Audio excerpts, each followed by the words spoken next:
देखिए, निश्चित तौर पर कोरोना का ये देश के बहुत सारे राज्यों में कोरोना का संकट आया है और इस संकट में राज्य हमारा जो है वो थोड़ा अभी भी सुरक्षित है, लेकिन फिर भी हम जो जांच के दायरे हैं उसको बढ़ा रहे हैं और जो थोड़ा सोशल डिस्टेंसिंग वगैरह है उसको भी कर रहे हैं।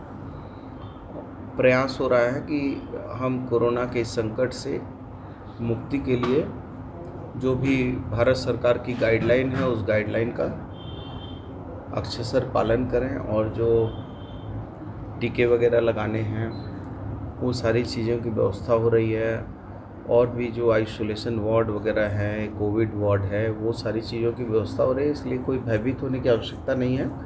हम लोग निश्चित तौर पर इस कोरोना के संक्रमण से राज्य को मुक्त करेंगे। क्योंकि आप डिजास्टर मंत्री भी हैं, स्वास्थ्य मंत्री भी हैं, दोनों महत्वपूर्ण विभाग आपके पास है। क्या नाइट कर्फ्यू हुआ जो सेकेंड हाफ का लॉकडाउन है, ये क्या सोचे हैं आप लोग कुछ करने? नहीं, इस पे देखिए, चूँकि ये उच्च स्तरीय निर्णय है, इस पे हम तभी कोई निर्णय करेंगे जब स्थितियाँ ऐसी विकराल होंगी। अभी स्थितियाँ कोई ऐसी विकराल नहीं हैं और इसके बाद माननीय मुख्यमंत्री जी के साथ इस विषय पर गंभीरतापूर्वक संवाद होगा और आप जानते हैं कि इसके लिए एक हाई प्रोफाइल कमेटी है जिस कमेटी के ऑनरेबल अध्यक्ष मुख्यमंत्री होते हैं और उसके वाइस प्रेसिडेंट हम हैं और उसमें chief secretary, home secretary, health secretary, आपदा सचिव और भी कई एक वित्त सचिव वगैरह होते हैं। तो ये एक हाई प्रोफाइल कमेटी होती है, वो कमेटी बैठेगी, बैठ के निर्णय करेगी, लेकिन ये परिस्थितिजनक बातों पर निर्भर। वरना कि इससे ही जुड़ा एक सवाल और है कि जो परिस्थिति उभर रही है, ये कहा जा रहा है कि जो छूट पहले सरकार ने दी थी, क्या उसमें कुछ कमी हो सकती है? क्या उस दिशा में सरकार कुछ सोच रही है छूट? नहीं, देखिए, आप जानते हैं कि हम लोगों ने 8 जैसे थोड़ी स्थितियां संभली थी तो हम लोगों ने क्लास 8 से लेके जो है 11-12 तक का बच्चों को अलाउ कर दिया था। बहुत सारी चीज़ों में छूट भी दिया था, बहुत सारे होटल, मॉल, पिक्चर हॉल सब में ये किया था। फिर जो है बाहर में जो इंडोर करेंगे उसके लिए 300 लोगों का और आउटडोर में 1000 लोगों को हम लोगों ने उसके लिए ये कर दिया था, फ्री किया था। तो बहुत सारी चीज़ों को हम लोगों ने अच्छे तरीके से किया, लेकिन अभी फिर से जब दूसरे चक्र की बात आ रही है तो फिर से हम लोग इसका रिवीजन करेंगे। रिवीजन करके फिर रिवीजन के तत्परांत जो है उचित वक्त में उचित निर्णय लिया जाएगा। वरना जी क्वालिटी मिलनी चाहिए उनको, लेकिन आज ही दिन उसमें इस तरह की घटनाएं कि खाने में कीड़े मिले। नहीं, देखिए अब मैं समझता हूँ कि कभी कभी बच्चे जाते हैं कहीं कहीं होटल में खाना खाने के लिए, तो कुछ शरारती बच्चे होते हैं, तो खा लेने के बाद अपना सर का एक बाल तोड़ते हैं, डाल देते हैं, बोलते हैं बाल निकल गया। तो ये कोई ऑथेंटिक नहीं है कि कीड़ा निकला है, और यदि कीड़ा निकलेगा तो पूरे चीज़ों में निकलेगा।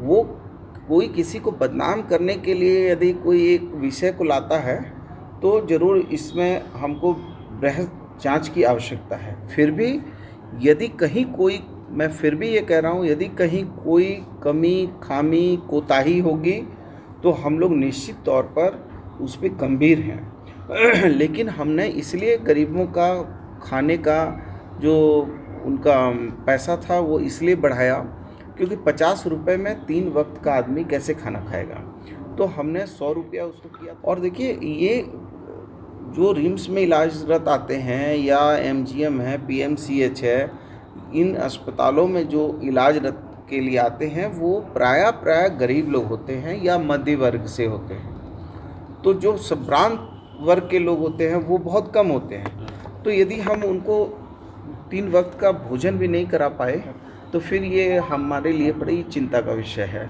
लेकिन फिर भी आपने संज्ञान में दिया है, मैंने उसको पहले ही, मुझे पता चला ऐसी बात कहीं किसी के माध्यम से हमने जांच करवाया तो पता चला ऐसी बात नहीं है, लेकिन फिर भी आपने कहा है तो मैं इसको फिर से एक बार उचित माध्यम से जांच करवाऊंगा। मंत्री जी, वैक्सीनेशन की जहाँ तक बात है, 45 से ऊपर लोगों को दिया जा रहा है। जब हमारे यहाँ वैक्सीनेशन हो गया है, निकल गया है, टेस्टेड है, ओके है, आपको नहीं लगता है कि अब एडल्ट लोगों को दिया जाए ताकि संक्रमण से ज़्यादा बचा जा सकेगा?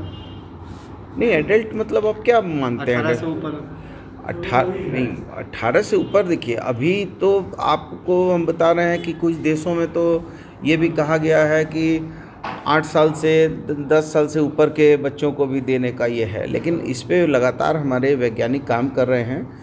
और जब हमको हमारे वैज्ञानिकों पर पूरा विश्वास और भरोसा है, और जब हमारे वैज्ञानिक प्रामाणिकता के आधार पर, चाहे वो 8-10 साल के बच्चे हों, चाहे वो 18 साल के हों, 21 साल के हों, उस तक की यदि हमारी दवाई जो वैक्सीन है वो निकल जाएगी तो ज़रूर निश्चित है कि भारत सरकार उस पर कोई ना कोई निर्णय करेगी। लेकिन चूंकि ये राज्य स्तर पर निर्णय होने नहीं है, ये जो भी निर्णय होंगे वो ICMR के द्वारा होंगे, भारत सरकार के द्वारा होगा। नहीं, जब पहले तो निकलने दीजिए। जब देखिए आवश्यकता है और आवश्यकता के अनुरूप जो है आविष्कार हो रहा है, और आविष्कार की प्रासंगिकता भी है और प्रासंगिकता की प्रामाणिकता भी है, तो प्रामाणिकता के आधार पर जब ये चीज़ें आ जाएंगी उसके बाद फिर ये सवाल का जवाब किए जाएंगे। एक अंतिम सवाल, बाबूलाल जी ने कहा इतिहास दोहराया जाएगा जिस तरह से तमाड़ में हुआ। हाँ बिल्कुल, सरकार जाएगी। बिल्कुल बिल्कुल। बाबूलाल जी हमारे बहुत आदरणीय नेता हैं, बड़े नेता हैं, मैं बड़ा सम्मान करता हूँ और बड़े समझदार हैं। लेकिन वो थोड़ा पुरानी बात उनको ज़्यादा याद आ रही है।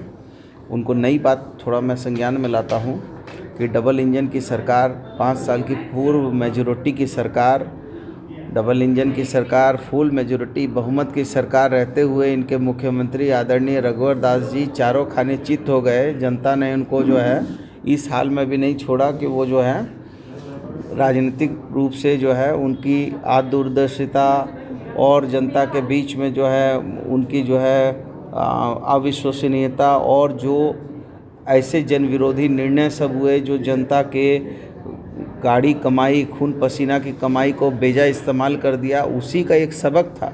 तो बाबूलाल जी को पहले ये समझना चाहिए। हमको लगता है चूँकि बाबूलाल जी जब इस तरह का बयान दे रहे थे तो हो सकता है कि उनको उस समय वो भूल गए होंगे कि वो बीजेपी में आ चुके हैं। वो हो सकता है उनके दिमाग में अभी तक यही बात घूम रही होगी कि वो JVM के नेता हैं।